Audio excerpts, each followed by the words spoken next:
Sirkuit Euler. Kita awali dari pengertian terlebih dahulu.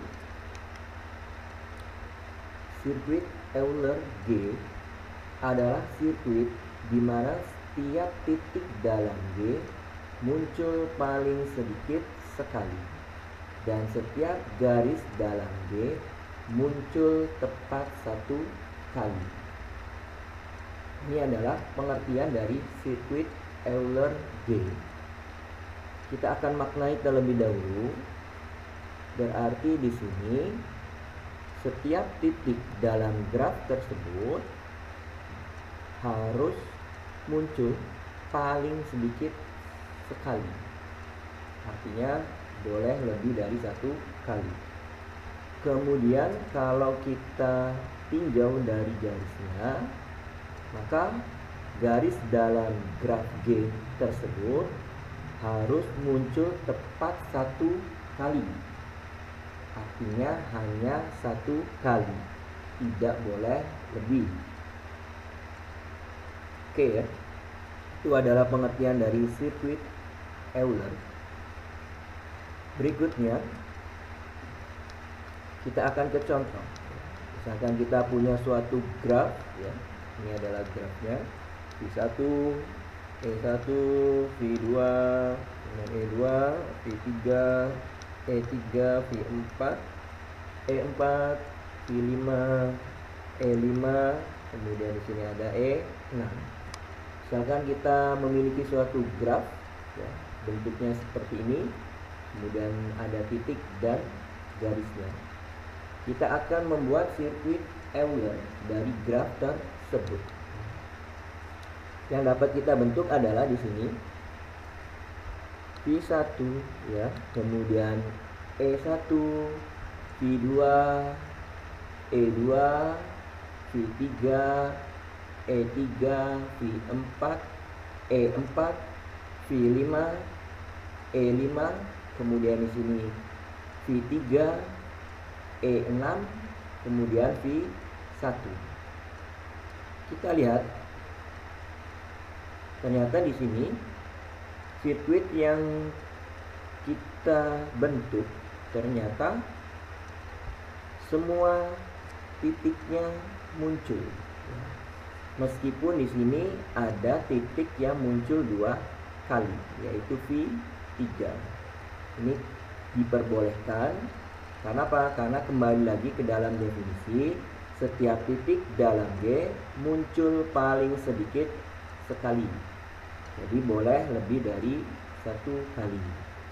Kemudian kita lihat di dalam grafnya semua garisnya terlewati atau muncul, mulai dari E1, E2, E3, E4, E5, E6, E1, E2, E3, E4, E5, E6. Artinya semua garis dalam graf tersebut muncul tepat satu kali. Jadi kita simpulkan ya, sirkuit yang kita tentukan ini termasuk ke dalam sirkuit Euler. Oke, kita akan lanjutkan contoh yang berikutnya.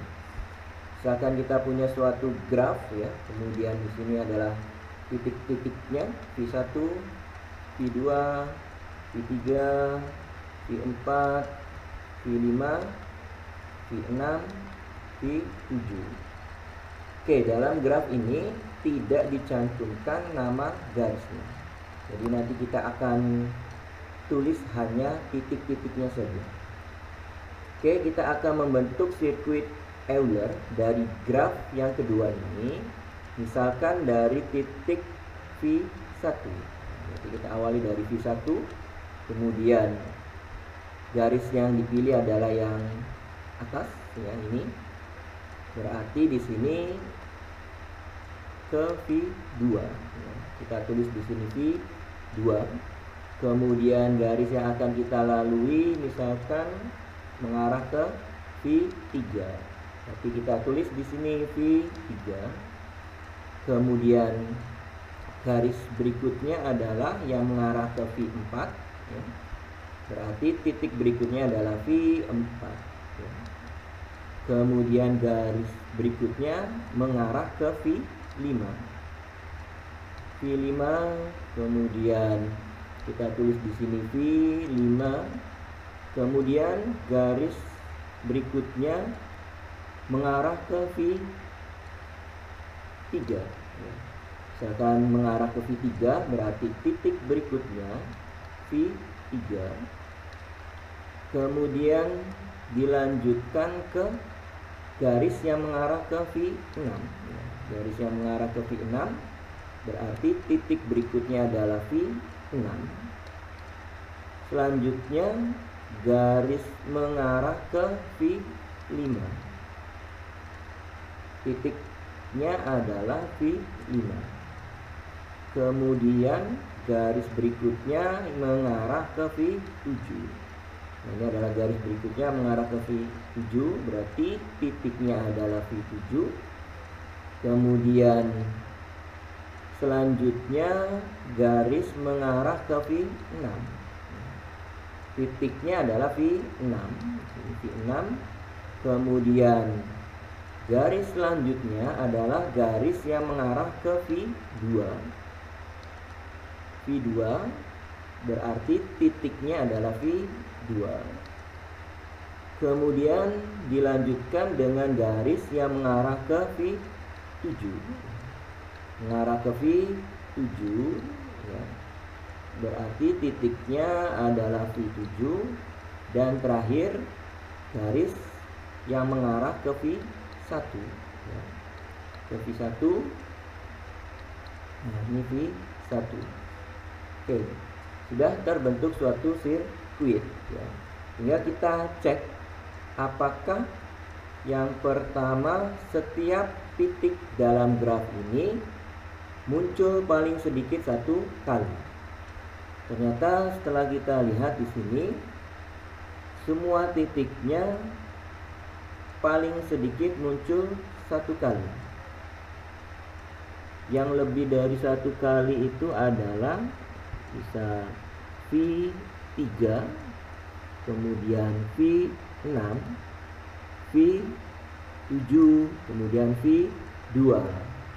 Artinya boleh. Yang terpenting adalah semua titiknya muncul paling sedikit satu kali. Kemudian kalau kita lihat dari garisnya, ternyata semua garis yang terdapat dalam graf B muncul, artinya dilalui. Ini kan semuanya sudah berubah warnanya menjadi biru, artinya sudah muncul. Kemudian munculnya juga tepat satu kali. Oke, ini adalah penjelasan yang berkaitan dengan sirkuit Euler. Mudah-mudahan cukup mudah untuk dipahami dan bermanfaat. Oke, kalau gitu saya akhir saja. Assalamualaikum warahmatullahi wabarakatuh.